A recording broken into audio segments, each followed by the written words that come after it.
Hello, pro wrestling fans. Whether you're a smart mark or a casual, you are welcome here in Squared Circle Speak. I am Ryan. With me, as always, most of the time, is my co-host, my brother, Mr. Ass, Nathan.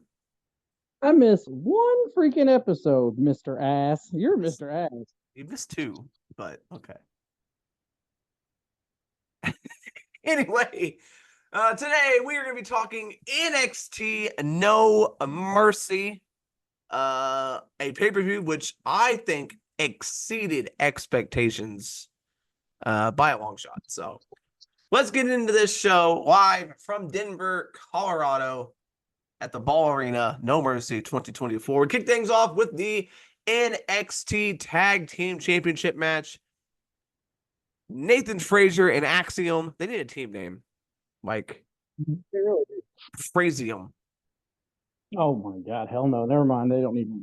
or Nathium versus Chase U, which was Andre Chase and Ridge Holland.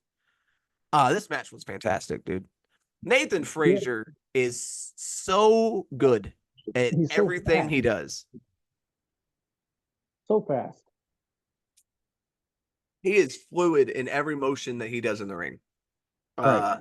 A fantastic match. I mean, even Ridge Holland looked good here. This was so many near falls that I thought we were going to end it. The ending came. I mean, they hit a powerbomb backstabber. Did Ridge and Chase, which I thought was the end. Did not get the win. They kicked out. Went back and forth. Axiom hit a step up into Gary. Then Axiom hit a Spanish fly. And then Frazier connected with the Phoenix Splash to pick up the win. After the match, Rich Holland shoves Riley Osborne and Duke Hudson, takes them out, and then he just destroys Chase. He took out all of Chase U, and then he planted Chase with like a DDT on the announce table. So Rich Holland and Chase U are no more, and Frazier and Axiom are the new tag team champions. Very surprising. Yeah, Uh, I didn't think that very- was going to happen. because I mean, yeah, I mean, the Ridge Holland thing is whatever. I felt like that storyline was kind of dumb anyway because I never bought into Ridge being part of the freaking Tracy. But so that was surprising, but it's surprising that they're switching these tag team titles around so much. Yeah, I know. I mean, the Chase U were tag team champions for like 2 weeks. I know. And I don't know. I just thought maybe we'd go a different route with one of these other teams instead. We got Axiom and Frazier again. And just like just like before, uh I think we're gonna see people still poking fun at them saying that they're not a real team. So it's like I don't know where that's gonna go, man. Yeah, I thought there was going to be a turn here, but I thought it was going to be actually Frazier that turned. Yeah. But no, Ridge turned. So, all right, the next match: Wesley versus Zachary Wentz, former friends, former brothers, former tag team partners going at it. And I really never thought I'd see this match because I thought once Wesley took him out, it was over. But Zachary Wentz has come back, and man, Wentz looked good. Yeah. This was a fantastic match. There was a moment where the table broke when it wasn't supposed to, but we still did his like meteora from the top to the floor on the broken table. So I mean, it still worked out.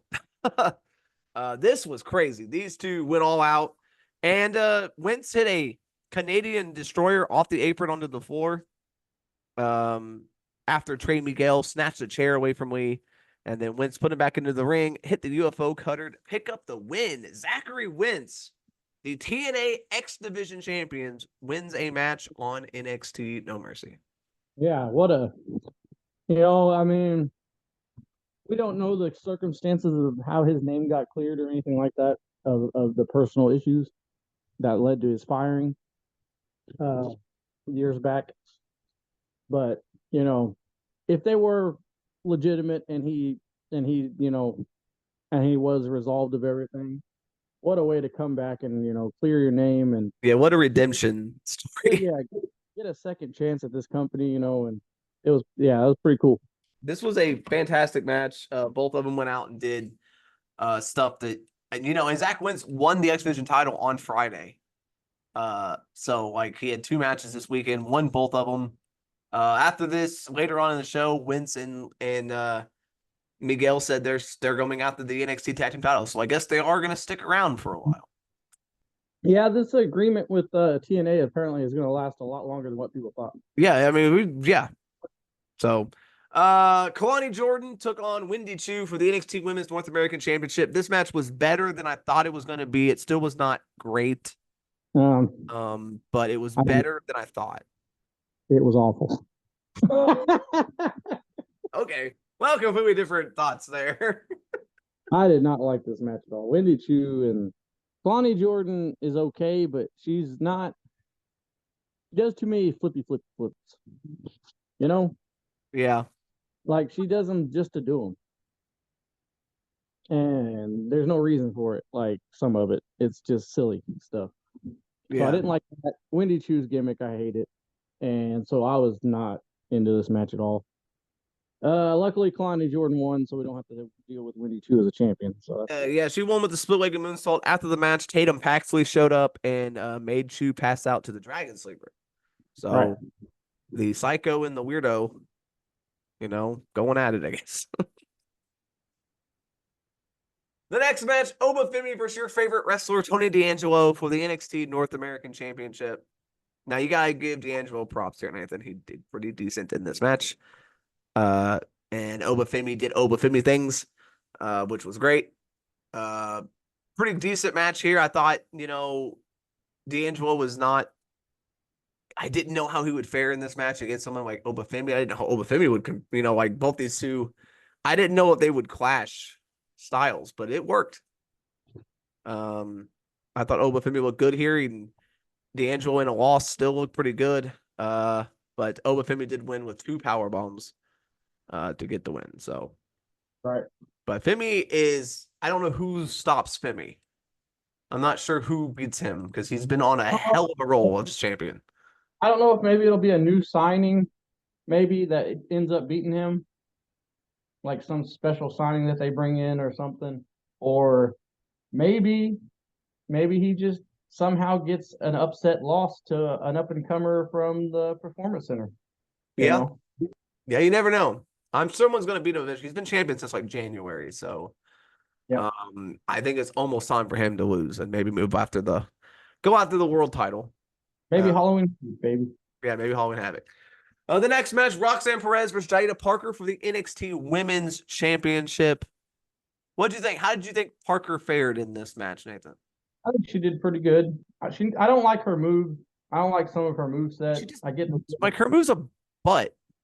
Well, I get she's got a big ass, but I don't think that needs to be her whole moveset.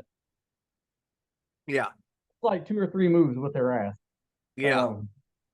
But no, I think she did really good here. They made her look a little strong because she was slightly distracted and got beat. Yeah. So the ending game, they were both on the outside. They both get into the ring at 9, and then Perez hits Pop Rocks, and then the lights go out. And there's this thing going around the internet now about saying called aura, and I never got it until I saw Julia walk out. You can say everything you want about the it factor or whatever. Julia's all of that. Julia walked out and looked like a star. She looked like the biggest thing that's ever happened. She didn't even say a word, and she came off as like just huge. I mean, she has got the it factor. She's got star written all over. She's got, as the kids say, 1,000 aura, whatever you say. I mean, she didn't have to do anything, and she made an impact on her debut. If you've never seen Julia wrestle, I would go out of your way before she makes an NXT debut and check out some of her highlights. You'll be pleasantly surprised. She has the potential to be the next Asuka, I feel like. in NXT because this was an amazing debut, and I am really looking forward to seeing her in-ring debut because I am yeah, I want to see more now. After just seeing her walk out, it was like just looked like $1,000,000, man. Right, right. It was great. And the main event for the NXT Championship, Ethan Page defends against Joe Henry with Trick Williams as a special guest referee. Trick really did not have much of a factor in this match. Yeah, it was kind of weird. He was just kind of there. For being a guy who lost his title and the way he lost his title, and how he was so pissed off at Ethan Page, this was kind of strange. Like I figured, I mean, obviously he's a good guy, so I didn't expect him to try to screw Ethan Page necessarily, but I figured they'd get in each other's faces a little more or something. And then, at the end, I guess the reason they didn't is because they're not going that route. Because I guess he's not done with Pete Dunne, I guess. Yeah, so they did get into it a little bit. Henry hit the standing ovation, gets a 2 count, but Trick saw that Ethan Page's foot was under the bottom rope. So Henry starts arguing with Trick. Page shoved Henry into Trick. Page then hit Henry with the standing ovation. Another referee slides in. Henry kicks out at 2. Page went for the championship. There's a bunch of stuff. Page connected with the DDT, and then Trick prevented the second official from counting the 3, which was kind of weird. That was like a heel move to do, but he told the referee, I'm the referee, I'm going to count it. Page punches the second official, hits a low blow, hits the Ego's Edge, and gets the win. Right. Then after the match, Pete Dunne attacked Trick from behind, and he hit the bitter end on the floor as the show goes off the air. So the last thing we see is Pete Dunne, not the champion, Ethan Page. All right. Well, But overall, what did you think? I thought this was a pretty good show. I mean, the only match that was really, I would say, as you said, sucked was Jordan versus Chu. I think the other 4 matches, other 5 matches were really good. right. I thought this was a pretty good pay-per-view, all things considered. Didn't know what to expect going in with some of these matches, especially Page versus Henry, because Henry is not known as a great in-ring performer.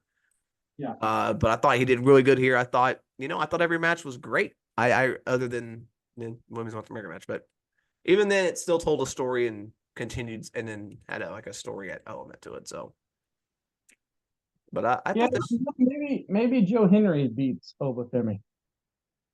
yeah, maybe that'd be interesting.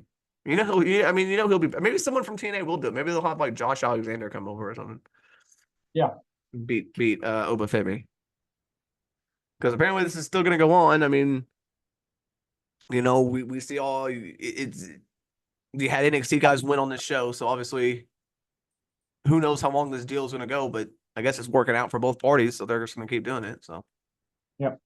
so All right. I think that's going to do it. If you like this episode of NXT PLE reviewee, if you like these reviews, hit the like button, hit the subscribe button, hit the notification bell for more reviews of PLEs / pay-per-views, and we will see you on the next one tomorrow with another PLE review. And we'll see you on Friday with our preview. Man, I feel like Dr. Seuss right now. Our preview of AEW. What's the name of their pay-per-view? all out. All Out. Yeah. Yeah. So tomorrow will be our Bash in Berlin review. Fridays are all out preview. Next week we will have our all out review, and then we'll go back to our normal, top 10s, wrestling spotlights, championship histories, all that fun stuff. We'll return next week. We've had kind of a 2-week break here where it's been nothing but pay-per-views. So we'll be back to that. So if you do have anything you want us to talk about next week, leave them in the comments, whether it be a championship history, a wrestler, a top 10 list, anything you want us to talk about, let us know in the comments. And we will see, or even a retro review or anything like that. Let us know. We appreciate you, and we'll see you in the next one.